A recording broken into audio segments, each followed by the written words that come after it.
यस्वानुभावमखिलश्रुतिसारमेकम् आध्यात्मदीपमतितितिर्षतां तमोऽन्धं संसारे नाम करुण्याः पुराणगुह्यतमं व्याससूनुमुपयामि गुरुं मुनीनाम्।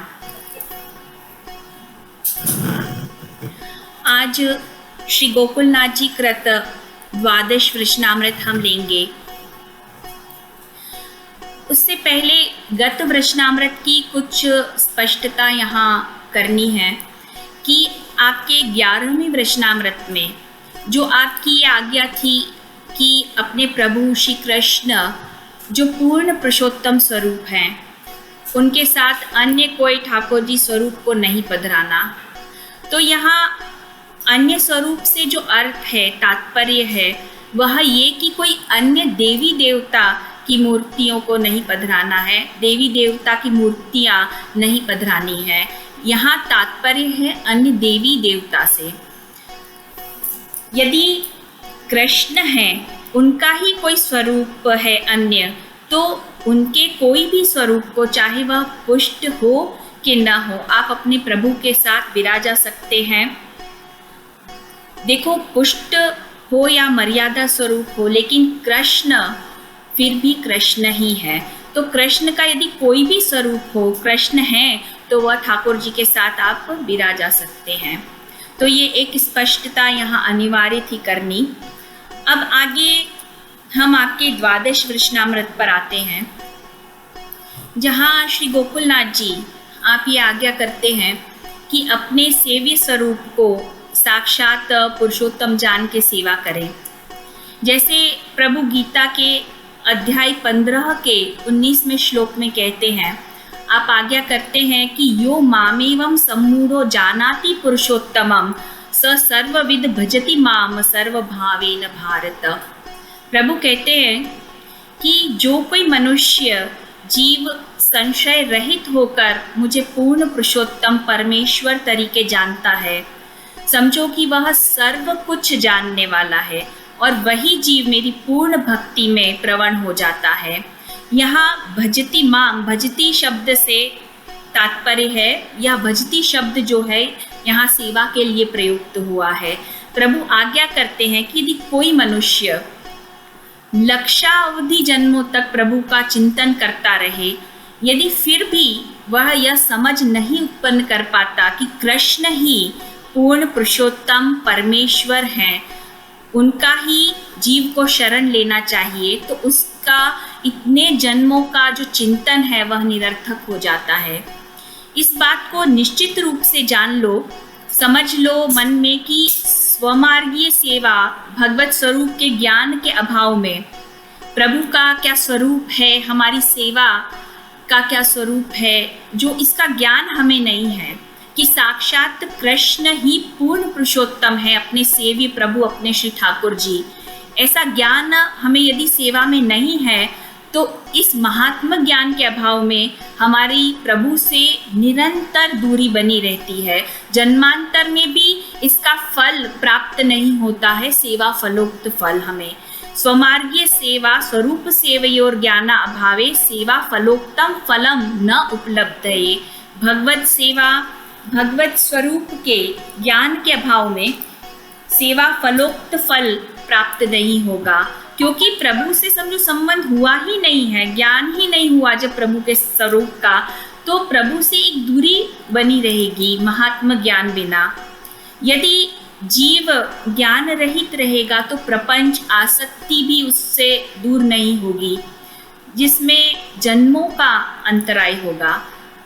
और यदि भगवत स्वरूप भगवत सेवा को समझेंगे, समझकर करेंगे, तो अंतराय कम होगा, भगवत स्वरूप के साथ हमारा संबंध नजदीक होगा। इसलिए मार्ग की मर्यादा, सेवा का स्वरूप ज्ञान ये आवश्यक है। श्री हरिराय जी आप आज्ञा करते हैं कि ज्ञान के अभाव में केवल श्रद्धा पूर्वक जो सेवा करने में आती है, ये श्री हरिराय जी आप समझा रहे हैं कि श्रद्धा पूर्वक जो सेवा करने में आती हो, ज्ञान के अभाव में आप में श्रद्धा है, किंतु श्रद्धा पूर्वक जो आप सेवा करते हैं तो यदि आपको ज्ञान नहीं है तो वह सेवा आपकी क्रियात्मक सेवा रहती है। ज्ञान के अभाव में वह केवल क्रिया है, और इस प्रकार क्रिया करने से जो प्रपंच है, लौकिक आसक्ति है, वो निवृत्त नहीं होगी। और प्रपंच आसक्ति निवृत्ति अभावात, निवृत्ति न होने से संसार लौकिक प्रपंच के से संबंध से जो है तत्संबंधानुभावेनेव, उसे इस जन्म में सेवा फलम में जो फल बताए हैं, अलौकिक सामर्थ्य इत्यादि, उस फल की प्राप्ति नहीं होती है। ज्ञान के अभाव में जो आप सेवा करते रहें, श्रद्धा पूर्वक भी आप सेवा करेंगे, तो ज्ञान नहीं होगा तो आपकी सेवा क्रियात्मक ही रहेगी। यहाँ श्री हरिराय जी आप समझा रहे हैं। किंतु जन्मांतर यदि ज्ञान पूर्वक सेवा करें, जन्मांतर का अर्थ है नेक्स्ट बर्थ में, ज्ञान पूर्वक जब आप सेवा करें, भक्ति करें आगे, तो उससे आपकी मुक्ति होगी। जो यदि जन्मांतर में भी संसार का अभिनिवेश अधिक हो, आसक्ति, अहंता, ममता अधिक रहती हो, कम नहीं होती हो, तो फिर तो जन्मांतर में भी मुक्ति नहीं होगी, फिर तो प्रभु इच्छा बलिष्ठ है, बलवान है। किंतु यदि मार्ग मर्यादा सेव्य स्वरूप के ज्ञान को समझ के, ये जान के कि प्रभु हमारे साक्षात पुरुषोत्तम है, सेवा करें, तो यदि पुरुषोत्तम का साक्षात अनुभव न होता हो तो भी क्या है, ये आध्यात्मिक ही जो हमारी सेवा रहेगी। इधर आध्यात्मिक ही सेवा के विषय कह रहे हैं कि आपको अनुभव नहीं होता हो पुरुषोत्तम का, किंतु आप ये जानते हैं कि हमारे प्रभु वो पूर्ण पुरुषोत्तम है, तो आपकी सेवा आध्यात्मिक ही रहेगी और देहांतर आपको इसका अनुभव होगा प्रभु के स्वरूप का।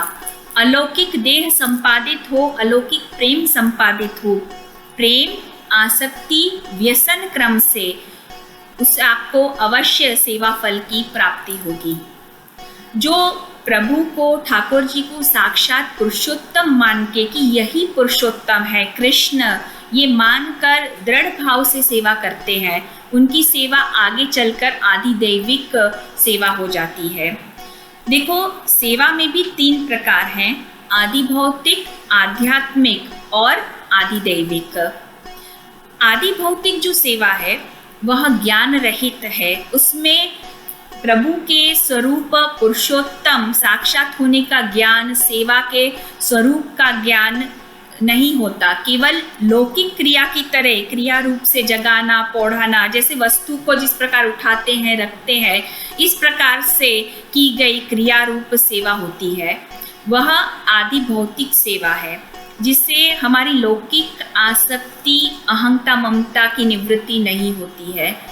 आदि भौतिक सेवा में प्रभु से एक दूरी बनी रहती है, तो जो भौतिकता से सेवा करने में आती है उससे जन्मांतर का अंतराय होता है। और यदि संसार में आपका अभिनिवेश बहुत ज़्यादा अधिक हो, आसक्ति, अहंता, ममता बहुत अधिक हो, तो फिर अंतराय और भी ज़्यादा अधिक होता है। अब आध्यात्मिक सेवा क्या है, इसे समझो कि जब हमें पुरुषोत्तम का अनुभव ना होता हो, परंतु मार्ग की जो मर्यादा है और प्रभु का पुरुषोत्तम होने का, पुरुषोत्तम स्वरूप होने का जो ज्ञान है, केवल यही होता है इसमें कि हमको ज्ञान है प्रभु के पुरुषोत्तम होने का और हम मार्ग के सिद्धांत अनुसार उसमें सेवा भी करते हो, किंतु हमें वहाँ केवल अनुभव नहीं होता है प्रभु का। इस अनुसार ज्ञान पूर्वक जब सेवा करने में आती है तो वह आध्यात्मिक सेवा होती है, जहाँ मार्ग मर्यादा भी हो और पुरुषोत्तम का ज्ञान भी हो। जब अपने सेवी प्रभु का, ठाकुर जी का स्वरूप का ज्ञान, महात्म्य समझ सेवा करते हैं, तब वह आध्यात्मिकी लेवल तक पहुँचती है सेवा। यही सेवा आगे जाकर आदि दैविक सेवा फिर बन जाती है। आदि दैविक सेवा का अर्थ क्या है कि आदि दैविक पुरुषोत्तम कृष्ण का, श्री कृष्ण का हमें अनुभव हो। देखो, जब हम उसे साक्षात पुरुषोत्तम मानते हो, मार्ग की मर्यादा से सेवा करते हो, चित्त का निरोध सेवी स्वरूप में होगा, अवश्य होगा। अलौकिक सामर्थ्य भी प्रकट होगी। अपने सेव्य स्वरूप जो अपने माथे विराजते हो प्रभु, उनमें आदिदेविक पुरुषोत्तम का हमें अनुभव भी होगा। आदिदेविक दर्शन हमें प्राप्त हो सकते हैं।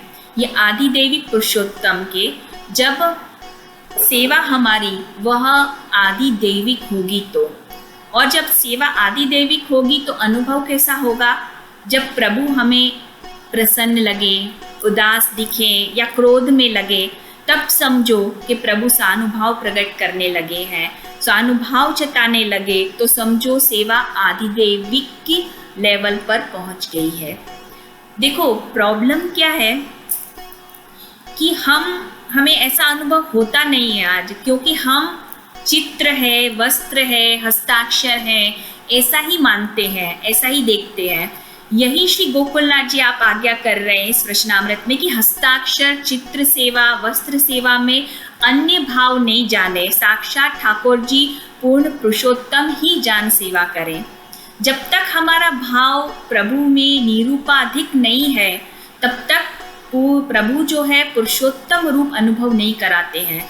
यदि भाव रूप निधि हमारे अंदर नहीं है, तो हमें प्रभु चाहे साक्षात स्वरूप भी हो, उसमें भी पुरुषोत्तम का भाव प्रकट नहीं होगा।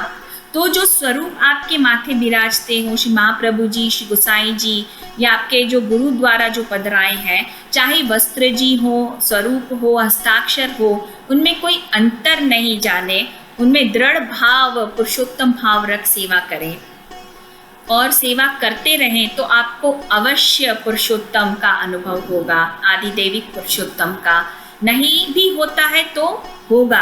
जिस प्रकार गंगा जी में देखो देवी रूप मूर्ति नजर नहीं आती है, दृष्टि से दिखाई नहीं देती, किंतु गंगा जी है तो उसी में। इसी भाव से जिस प्रकार भक्त जो है स्नान पूजा करते रहते हैं, तो उसी प्रकार से स्वरूप की सेवा जब तक जीव करता रहेगा, इसी भाव से करता रहे, तो हमारे अप्रसिद्ध पुरुषोत्तम की जो है देहांतर भी अलौकिक देह प्राप्त हो, उससे सेवा फल की प्राप्ति होगी, सेवा फलोक्त फल की। अब यहाँ समझने की बात ये है कि पुरुषोत्तम का स्वरूप, यहाँ जो हमने कहा अप्रसिद्ध पुरुषोत्तम की, जीव को देहांतर भी, जो अगर अभी अनुभव नहीं होता है तो देहांतर भी, नेक्स्ट जन्म में भी, देहांतर का अर्थ है कि नेक्स्ट जन्म में भी उसे उसकी ये सेवा फल की उसे प्राप्ति होगी, सेवा फलोक्त फल की। तो यहाँ समझना है अब हमें पुरुषोत्तम का स्वरूप। हमारे सेव्य जो हैं वो अप्रसिद्ध पुरुषोत्तम का स्वरूप है। वह क्या है? जिस प्रकार श्रीमद् भगवद गीता में कहा है कि यस्मात् शर्मति तो हम अक्षरादपि चोत्तमा तोस्मि लोके वेदे च प्रतित पुरुषोत्तम। यहाँ कहते हैं कि पूर्ण पुरुषोत्तम परमेश्वर कृष्ण से बड़ा कोई नहीं है, वही पुरुषोत्तम है। यहाँ गीता में पुरुषोत्तम के लिए कहा है लोके वेदे च प्रतित पुरुषोत्तम, और अपने अप्रसिद्ध पुरुषोत्तम है। तो अप्रसिद्ध कैसे हैं इसे समझो। यहाँ उनके महात्म्य का, जहाँ उनके महात्म्य का वेद में भी इसका पूरा ज्ञान नहीं है, उनके गुणों का कोई गान नहीं कर सकता। श्रुति भी नेति नेति कहती है। ऐसी लीला, सारस्वत कल्पीय लीला जो प्रभु ने प्रकट की, जहाँ श्रुतियाँ भी कहती हैं कि ऐसी लीला हमने पहले कभी देखी नहीं है, सुनी नहीं है, कबो सुनियो नहीं कान। तो ऐसी जो लीला प्रभु ने प्रकट की, वहाँ श्रुतियाँ भी कहती है कि ऐसी लीला हमने पहले नहीं देखी है। तो यह क्या हुई? अप्रसिद्धि, लोक वेद अप्रसिद्धि हुई। इसलिए हमारे जो पुरुषोत्तम हैं वह कैसे हैं? अप्रसिद्ध पुरुषोत्तम हैं। यहाँ ये गीता में जो पुरुषोत्तम का स्वरूप बताया है, वह पुष्टि मार्ग में अपने यहाँ सेवनीय तरीके नहीं स्वीकारा गया है। अपना जो सेव्य है, हमारा जो सेव्य है, वह प्रथित नहीं, प्रसिद्ध नहीं, अप्रसिद्ध पुरुषोत्तम है। क्योंकि लोकवेद में जो प्रसिद्ध है पुरुषोत्तम, वह तो ऐश्वर्य, वीर्य इत्यादि जो षड धर्म है, वो धर्मों सहित धर्मी, धर्मी अर्थात पुरुषोत्तम, वो षड धर्म सहित धर्मी है। देखो, हम सेवा करते हैं कि प्रभु हमारे अधीन बने, किंतु जो लोकवेद में प्रसिद्ध पुरुषोत्तम है, सहस्त्र शीर्षा पुरुषः सहस्त्राक्ष सहस्त्रपात, ऐसे जो लोकवेद में प्रसिद्ध जो पुरुषोत्तम है, जिनका ऐसा स्वरूप है, वह आधीन कैसे हो सकते हैं? इसलिए अपने सेवनीय वह नहीं बन सकते। वह स्वरूप स्मरणीय है, ज्ञेय है, भजनीय तरीके है, किंतु सेव्य तरीके हमारे अप्रसिद्ध पुरुषोत्तम है। देखो, पुरुषोत्तम में कोई अंतर नहीं है, किंतु सेवनीय जो है अपने यहाँ स्वरूप, वह व्रजाधीप पुरुषोत्तम का है, जो व्रज में निस्साधन जनों के लिए प्रकट हुए हैं, वह स्वरूप है। पुरुषोत्तम में कोई भेद अंतर नहीं है, किंतु उनके धर्मों का जो आविर्भाव तिरोभाव प्रकार है, वहीं केवल भेद है, अंतर है। जो प्रभु के षड धर्म है, ऐश्वर्य, श्री, यश, ज्ञान, वैराग्य, वीर, इनका आविर्भाव और तिरोभाव है, मतलब कहीं वो प्रकट होते हैं और कहीं वो अप्रगट रहते हैं।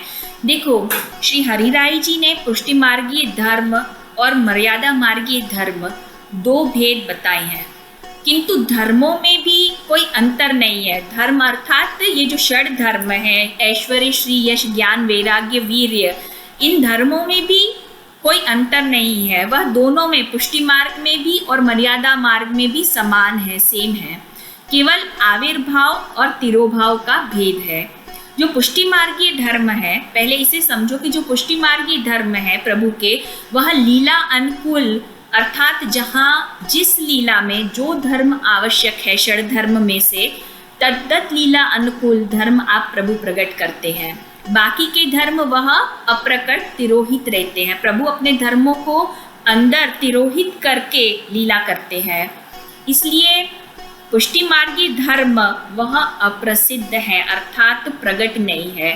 लेकिन लोकवेद में प्रसिद्ध ऐश्वर्य, वीर्य इत्यादि जो धर्म है, महात्म्य, वह मर्यादा में, पुरुषोत्तम में प्रकट ही रहता है, आविर्भूत ही रहता है, धर्मी में, पुरुषोत्तम में। इसलिए प्रसिद्ध प्रथित पुरुषोत्तम है, वहाँ मर्यादा में प्रसिद्ध अर्थात प्रथित पुरुषोत्तम कहा है गीता में। तो पुरुषोत्तम में कोई अंतर नहीं मानना है, किंतु हमारे सेवनीय स्वरूप वह व्रजाधीप हैं, जिन्होंने व्रज में निसाधन जनों के साथ लीला की है, अप्रसिद्ध पुरुषोत्तम तरीके, तो वह पुरुषोत्तम है। अपने षड धर्मों को, ऐश्वर्य इत्यादि को भुलाकर केवल भक्त में दृढ़ आसक्ति कर लेते हैं। हमारे पुष्टि पुरुषोत्तम में एक ही धर्म मुख्य है, वह है कृपा, निर्वधि कृपा। प्रभु भक्ताधीन लीला करने के लिए ही, अनुग्रह करने के लिए ही ये सर्व धर्मों को तिरोहित करते हैं। कृपायुक्त हमारे प्रभु का स्वरूप है। कृपा के लिए ही तो प्रभु के धर्म वह तिरोहित होते हैं। भक्त की आधीनता प्रभु स्वीकार लेते हैं। तो ये आधीनता धर्मों का तिरोहित करना क्या बताता है, क्या दर्शाता है? प्रभु की कृपा। एक ही धर्म मुख्य रहता है, कृपा। कृपायुक्त, कृपा करने वाले हमारे सेव्य है, अप्रसिद्ध पुरुषोत्तम, जो धर्मों को भुलाकर, ऐश्वर्य इत्यादि जो उनके धर्म है उनको भुलाकर, क्योंकि आधीनता और ऐश्वर्य देखो दोनों विरोधाभास है, इसलिए प्रभु जो है हमारे अप्रसिद्ध पुरुषोत्तम अपने धर्मों को भूल भक्त की आधीनता स्वीकार करते हैं। इस प्रकार श्री गोकुलनाथ जी ने यहाँ ये आज्ञा की है। आगे आप आज्ञा करते हैं कि लौकिक सुख को जीव तुच्छ जाने, भगवत सेवा में ही प्रीति राखे अधिक, वहाँ पर विशेष प्रीति रखे। इतनी प्रीति लौकिक वैदिक वस्तुओं में न रखे। पराई सत्ता, पराई वस्तु हो उसमें लोभ न रखे। कुछ मिलने पर सुख न माने और कुछ हानि होने पर दुख न माने। यही श्रीमद् गीता के 15वें अध्याय के 5वें श्लोक में प्रभु आज्ञा करते हैं कि निर्माण मोहा चित्तसंग दोषा आध्यात्म नित्या विनिवृत्त कामाः द्वंद्वैर विमुक्ताः सुख दुख संगेर गच्छन्त मूढ़ा पद्म अव्ययम ततः। यहाँ कहा गया है कि हकीकत में हमारा अपना क्या नहीं है और क्या है, इसका ज्ञान विवेक पूर्वक प्राप्त करना पड़ता है। ज्ञान हो जाने पर अर्थात जब मनुष्य को यथार्थ रूप में ज्ञान हो जाता है वस्तुओं का, तब वह इस सुख दुख हर्ष विषाद जैसे द्वंद्वों से मुक्त हो जाता है। लौकिक वस्तुओं में आसक्ति प्रीति होती है जीव की। इस आसक्ति को देखो हटा देना, उड़ा देना अति कठिन होता है, किंतु प्रभु परायण होने से, प्रभु में प्रीति रखने से इससे आसक्ति अनासक्ति की जो है हमारे अंदर अनासक्ति की तक रहती है। भगवत कार्य, गुरु कार्य, वैष्णव कार्य में मन रख भगवदियों का संग। कैसे भगवदी जो प्रभु को समर्पित हो, ऐसे भक्तों का संग, प्रभु सेवा, इनके द्वारा जीव इस भौतिक जगत के प्रति आसक्तियों का विच्छेद आसानी से कर सकता है। किंतु केवल भगवा पहनने से, संसार ये संन्यास लेने से, संसार से सन्यासी बन जाने से उससे ये भौतिक जगत की आसक्ति की निवृत्ति नहीं होती है, नहीं हो सकती है। उसके लिए तो प्रभु से प्रेम, उनकी सेवा, भक्तिमय सेवा में प्रवृत्त होना अति आवश्यक है, अति ज़रूरी है। क्योंकि आसक्ति जो है वो ममता, उसे आसक्ति की ममता की निवृत्ति जो है वो सेवा द्वारा ही संभव है। जो हमने गत वृषणामृत में समझा था कि सेवा हमारी बाह्य जो है सेवा, अभ्यंतर और बाह्य दो प्रकार की सेवा बताई थी, जिसमें बाह्य जो सेवा का प्रकार है उससे हमारी ममता की आसक्ति की निवृत्ति होती है।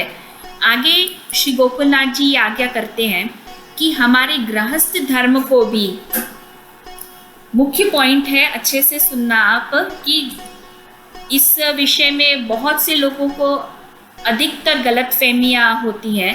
तो श्री गोकुलनाथ जी यहाँ ये आज्ञा करते हैं इस वृषणामृत में कि हमारे गृहस्थ धर्म को भी सेवा अर्थ जाने। गृहस्थ धर्म को भी सेवा अर्थ हमें समझना है, क्योंकि गृह के हमारे जो सदस्य हैं, सर्व जो कुछ भी है वह सर्व भी प्रभु को निवेदित है। यहाँ तक कि आप्त, हमने अपने स्वजनों का भी अपने प्रभु को निवेदन किया है। जो आप्त लोग हैं, हमारे जो प्रिय हैं, उनका भी हमने ऑलरेडी प्रभु को निवेदन कर दिया है। तो अब आपके जो भी कर्तव्य हैं, देखो, ग्रह के प्रति, सदस्यों के प्रति, कुल के प्रति या समाज के प्रति, वह सर्व तो आपको निभाने ही हैं। जब तक हमारे अंदर देहाभिमान है, सामाजिक अभिमान इत्यादि जो भी अभिमान है, उस अनुसार जो कर्तव्य हैं हमारे, वो तो हमें निभाने ही हैं। परंतु प्रभु के पास हमें इस प्रकार से कोई कंसेशन की आशा नहीं रखनी है, कंसेशन नहीं मांगना है कि मैंने ब्रह्म संबंध ले लिया तो अब मैं केवल सेवा ही करूँगी या करूँगा। देखो, क्या आप बच्चों को स्कूल नहीं भेजोगे, पति को ऑफिस नहीं भेजोगे, खाना नहीं बनाओगे, रसोई नहीं करोगे, ऑफिस नहीं जाओगे, आजकल तो स्त्रियां भी ऑफिस जाती हैं, तो ये सब इस प्रकार से नहीं करना है। जो भी है आपके पति, पत्नी, संतान, सामाजिक, माता पिता, भाई बहन इत्यादि जिनके भी प्रति आपके जो कर्तव्य हैं गृहस्थ, वह सर्व तो निभाने ही है, पालन करना ही है, छोड़ना कुछ नहीं है, किंतु सर्व को केवल प्रभु से जोड़ देना है। सर्व का उपयोग हमें केवल प्रभु अर्थ करना है। लौकिक आसक्ति को जो है हमारी, वो प्रभु तरफ मोड़ देनी है। हमारा लौकिक में प्रेम नहीं हो ऐसी बात नहीं कह रहे हैं, किंतु आसक्ति नहीं होनी चाहिए। आसक्ति जो है व्यसनता उत्पन्न करती है, तो यहाँ उसका आप कह रहे हैं कि हमको प्रेम तो रखना है, प्रेम हो वो कोई गलत बात नहीं है। अपने पति पत्नी में, संतान में, माता पिता में, भाई बहन में, लौकिक में, विषयों में भी प्रेम हो, वह बराबर है। तो उनको कोई छोड़ने की आवश्यकता नहीं है। आपको केवल करना इतना है कि जो ये आसक्तियां हैं उनको प्रभु से जोड़ देनी है, और हमारा जो प्रभु के प्रति जो प्रेम है वो हमारा इन सब लौकिक आसक्तियों, लौकिक जो प्रेम है उससे अधिक होना चाहिए। केवल होना क्या चाहिए, यहाँ कह रहे हैं, जो भक्ति की भी व्याख्या में कहा है, भक्ति शब्द की व्याख्या करने में कि सर्वतोधिक स्नेह इति भक्ति, के सर्वतोधिक स्नेह का क्या अर्थ है कि आपका स्नेह है, प्रेम सब सर्व में, लौकिक में भी हो सकता है, तो प्रेम हो, किंतु प्रभु के प्रति जो प्रेम हो वो सर्व से अधिक होना चाहिए। तो बस बात यहाँ इतनी ही है कि जो भी लौकिक आसक्ति है उसको प्रभु तरफ हमें मोड़ देना है। प्रभु के प्रति हमारा प्रेम वह सर्व से अधिक होना चाहिए। जैसे विवाह करो तो ये जानो कि मुझे एक सेवा में सहयोगी की आवश्यकता है। देखो, सहयोगी से फिर ये अर्थ नहीं है कि सेवा में कि पूरा टाइम आपके पति या पत्नी जो भी हैं एक दूसरे में ऑफिस जो जाते हैं करते हैं, तो एक पूरा टाइम वो सेवा में लगा ही रहे आपका पति जो है, तभी सेवा है। प्रभु को जगाने से पौड़ाने तक केवल सेवा का इतना ही संकुचित अर्थ नहीं है कि जगाने से पौड़ाने तक की सेवा। वह जो भी आपके पति कमाते हैं उस द्रव्य का जो आप अपने प्रभु की सेवार्थ भी उपयोग जो करते हो, तो वह भी उनकी सेवा ही है। उसी प्रकार पुत्र संतति भी जो हो, तो आप आज्ञा करते हैं श्री महाप्रभु जी के पुत्रे कृष्ण प्रिय रति, कि जो संतति भी हुई तो ऐसा विचार करें कि प्रभु के सुखार्थ सेवा में सहाय हो। जैसा वार्ता जी में भी आता है कि अम्मा शत्राणी के दोनों पुत्र प्रभु को अति आनंद देते, प्रभु उनसे अति प्रसन्न रहते। तो श्री गोकुलनाथ जी आप ये आज्ञा करते हैं कि गृहस्थ धर्म को अपने सुखार्थ न जान सेवा अर्थ जाने। हमें हमारे लौकिक धर्म का अर्थ है कर्तव्य, हमारे लौकिक धर्म काम अर्थ मोक्ष को प्रभु भक्ति का अंग बनाना है, न कि हमारे लौकिक पुरुषार्थ हेतु प्रभु का उपयोग करना है। श्री गोकुलनाथ जी आप आज्ञा करते हैं कि लौकिक शास्त्रों को सुन लौकिक में लीन नहीं हो जाना चाहिए। पुष्टि मार्गी संबंधी शास्त्र के वचनों से जो अन्य शास्त्र है वह अंतराय कराने वाले हैं, यह बात निश्चित जाननी। क्योंकि लौकिक आसक्ति से बाहर आने का, आपको जो लौकिक आसक्ति से बाहर आना है तो उसका एकमात्र उपाय है भक्ति मार्ग। क्योंकि प्रकृति द्वारा सभी पद्धतियां दूषित हो जाती हैं, केवल भक्तिमय सेवा वही शुद्ध रूप है। आप आज्ञा करते हैं कि आपका मन भगवत कार्य, गुरु कार्य, भगवदियों के कार्य में रखें। जैसे जल से कमल न्यारा अस्पर्श रहता है, उसी प्रकार लौकिक वैदिक से अलिप्त रहे। जैसा श्रीमद् भगवद गीता के 5वें अध्याय के 10वें श्लोक में कहा है कि ब्रह्मण्याधाय कर्माणि संग त्यक्त्वा करोति यः लिप्यते न स पापेन पद्मपत्रमिवाम्भसा। जिस प्रकार कमल रहता जल में कीचड़ में है, किंतु वह उसका पत्ता हमेशा ऑलवेज सूखा रहता है, जल से अस्पर्श रहता है। इसी प्रकार जीव इस संसार में रहकर अपने सारे कर्म कर्तव्य निभाए, किंतु उसमें कमल के पत्र की भांति अस्पर्श रहे, अलिप्त रहे, लिप्त न हो। देखो, जिम्मेदारियों से आप बच नहीं सकते हैं, निभानी ही है, उससे भागना वह कायरता है। दुनिया के कार्य, लौकिक कार्य करने ही हैं, किंतु ऐसे कि उनमें आप लिप्त ना हो जाए, अस्पर्श रहना है। आपको उसके फल से, चाहे वह शुभ हो कि अशुभ हो, कोई वास्ता आकांक्षा नहीं रखनी है। यहाँ तक कि ये देह भी प्रभु द्वारा प्राप्त हुआ है, प्रभु की संपत्ति है। हमारा जो देह है वह प्रभु की संपत्ति है। यह जान जो भी कार्य इस देह द्वारा हो वो प्रभु की सेवार्थ हमें करना चाहिए। कर्म करते रहें, किंतु वह सर्व प्रभु को समर्पित कर दें। इस प्रकार से कमल पत्र की भांति हम अलिप्त लौकिक कार्य से रह सकते हैं।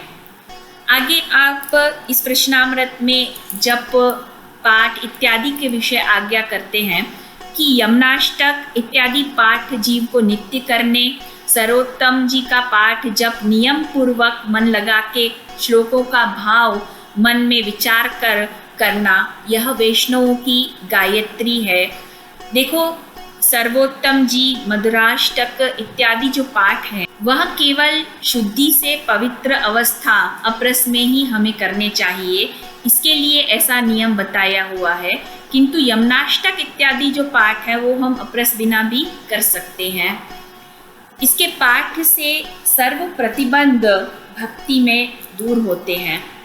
आप आज्ञा करते हैं कि वैष्णव होए सो वह जहाँ तहाँ खान पान न करे, प्रभु की सेवा कथा में लगा रहे, अलौकिक देह से किसी को दिखाने के अर्थ बहुत अपरस मेंढ इत्यादि न राखे। इस प्रकार श्री गोकुलनाथ जी आप यह द्वादश आज्ञा करते हैं। इति श्री द्वादश वृषणामृत संपूर्ण स्वस्ति। श्री गिरिराज धरण की जय, श्याम सुंदर श्री यमुने महारानी की जय, श्री वल्लभाधीश की जय, श्री गोसाई जी परम दयाल की जय।